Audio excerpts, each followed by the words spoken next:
Assalamualaikum warahmatullahi wabarakatuh. Kita bertemu kembali dalam pelajaran IPA pada materi klasifikasi makhluk hidup oleh Bapak Khairuddin Afandi. Pada materi klasifikasi makhluk hidup, kita harus tahu ciri-ciri benda-benda yang ada di sekitar kita, baik itu benda hidup maupun benda tak hidup.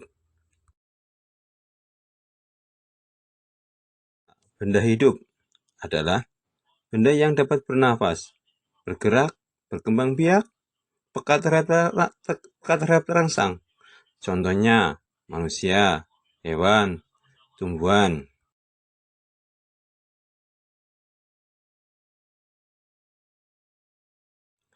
Benda tak hidup adalah benda yang berlawanan dengan benda hidup.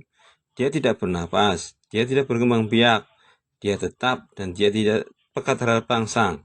Contohnya banyak sekali, batu, bata, pasir, mobil, dan lain-lain.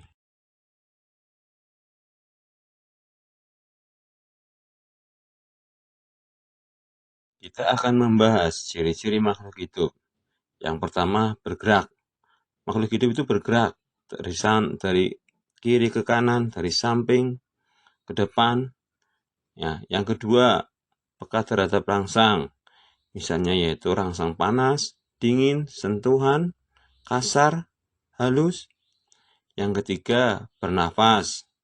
Kita bernafas dengan menggunakan paru-paru kalau manusia dan hewan. Ada yang menggunakan insang kalau jenis ikan. Yang keempat, dapat beradaptasi. Kita dapat beradaptasi kalau di MTS kita beradaptasi dengan memakai kerudung. Yang kelima adalah memerlukan makanan. Orang hidup itu harus makan.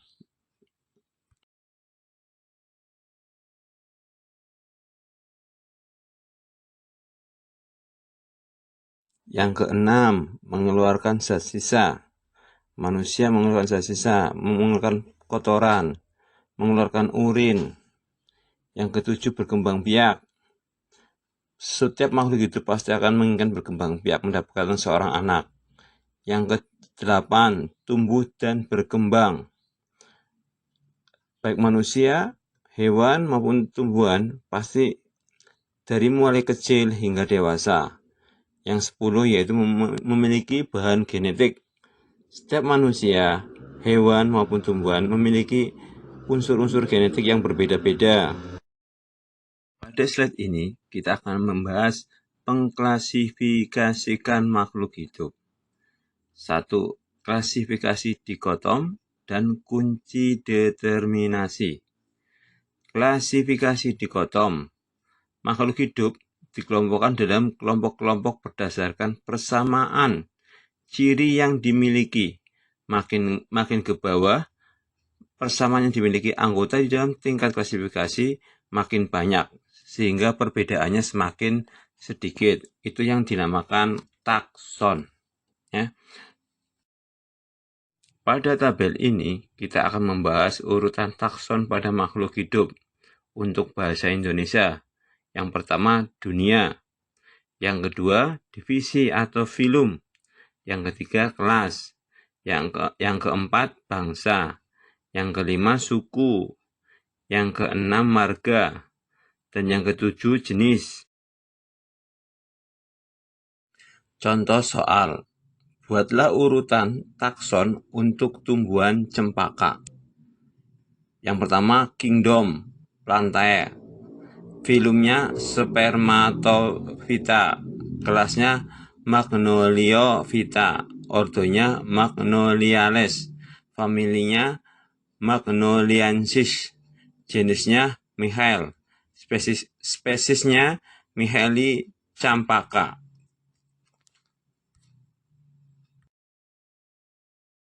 Yang kedua, kunci determinasi. Kunci determinasi merupakan petunjuk yang dapat digunakan untuk mengidentifikasi kelompok maupun jenis organisme. Berikut adalah cara membuat kunci determinasi. Misalnya, tumbuhan lumut suplir, jagung, kedelai, terung, melinjo. Nanti akan dibagi menjadi dua, yang berspora dan tidak berspora. Yang berspora dibagi menjadi dua, berbatang jelas dan tidak berbatang jelas. Yang tidak berspora dibagi menjadi dua, biji tertutup dan biji terbuka. Kemudian yang berbiji tertutup dibagi menjadi dua, berkeping dua dan berkeping satu. Yang berkeping dua dibagi menjadi dua, berbunga kupu-kupu dan berbunga trompet. Pada diagram kunci dikotom di atas, jika ditulis akan menjadi kunci determinasi sebagai berikut. 1.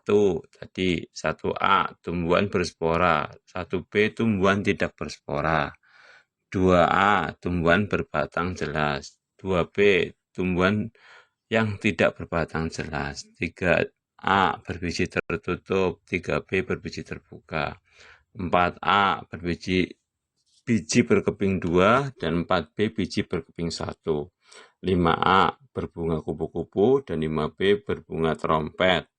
Contoh kunci determinasi untuk terong, yaitu berarti 1B, 3B, 4A, 5A.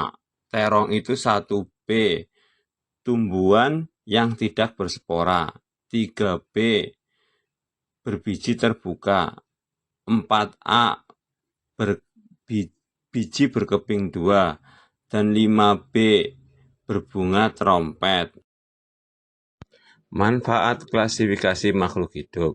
Yang pertama, memudahkan mengenal makhluk hidup. Yang kedua, memudahkan mempelajari makhluk hidup. Yang ketiga, mengetahui adanya hubungan kekerabatan makhluk hidup.